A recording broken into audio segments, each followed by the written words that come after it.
بسم اللہ الرحمن الرحیم۔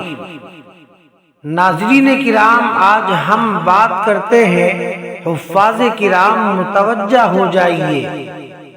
نبی اکرم صلی اللہ علیہ وسلم نے ارشاد فرمایا، بہت برا ہے کسی کا یہ کہنا کہ فلاں آیت بھول گیا۔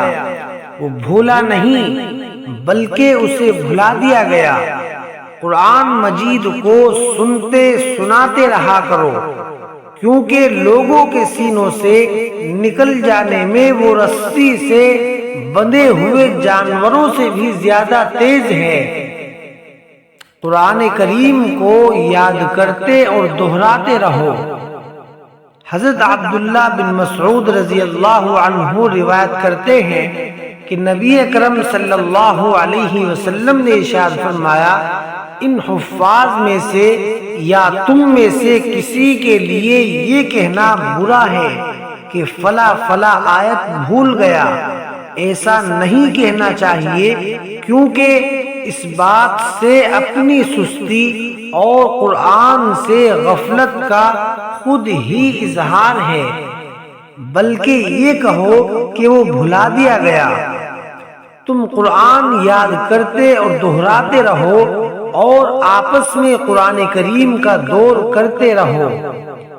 قسم ہے اس ذات کی جس کے قبضہ قدرت میں میری جان ہے، قرآن لوگوں کے سینوں سے نکل بھاگنے میں چوپاؤں کی اپنی رسی سے نکل بھاگنے کی بنسبت زیادہ تیز ہے۔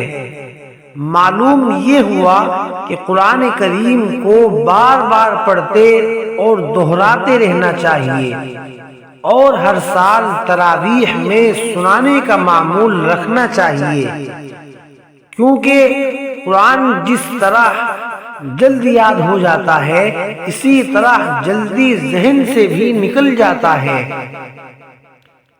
صاحب قرآن کے لیے قرآن کریم سفارش کرے گا۔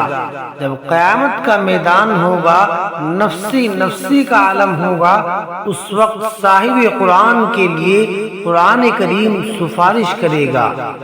حضرت ابو ہریرہ رضی اللہ عنہ سے روایت ہے کہ نبی اکرم صلی اللہ علیہ وسلم نے ارشاد فرمایا، قرآن کریم قیامت کے دن پیش ہوگا، بس کہے گا کہ اے میرے رب، اس سے یعنی صاحب قرآن اور حفاظ قرآن کو جوڑا پہنائیے۔